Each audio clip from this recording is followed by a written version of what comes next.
Hello and welcome. We're going to be demonstrating tool center point calibration on two different robots. First up, we have the OMRON robot going through the first calibration point here using the tool centering pointer and the reference calibration point fixed onto the table. Here we're getting the pointer directly above the calibration reference pointer. Moving on to the second pointer here.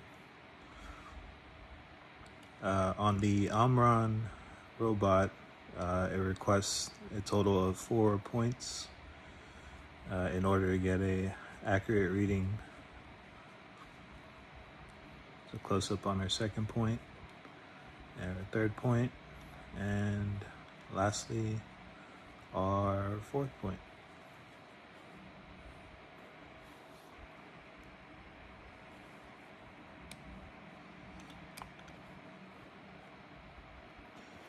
Here we have our calibration results of those 4 points coming up at a 0.72 millimeters, which is less than 1, which means that our calibration is fairly accurate for repeated movements.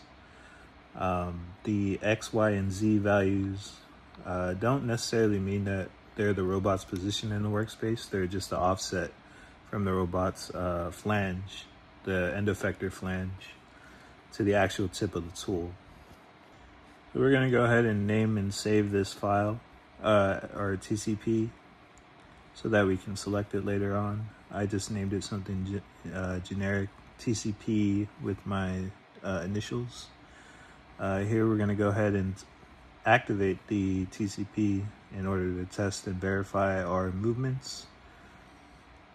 First up, we have our rotational tests for the RX, RY, and RZ axes.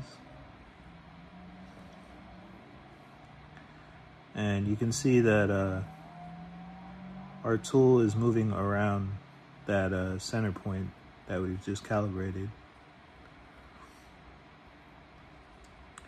And then now we'll go ahead and test out our tool axes for the X, Y, and Z movements to make sure that they're not inverted for their orientations.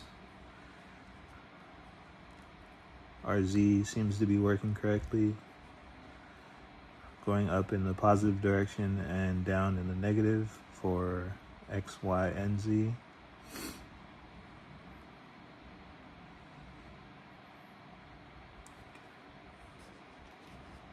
And next up, we're gonna move on to the UR robot as well.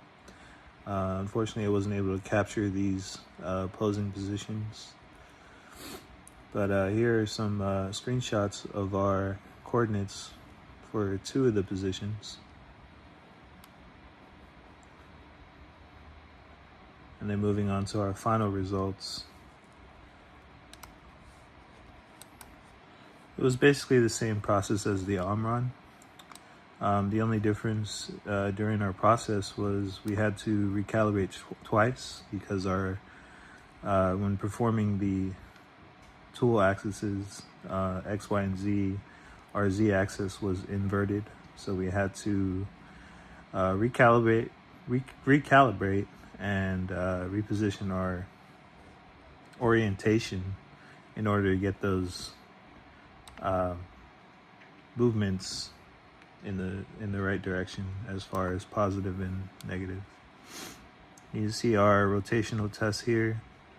Able to successfully calibrate this TCP on the UR as well, as seen in the video. Thank you for watching.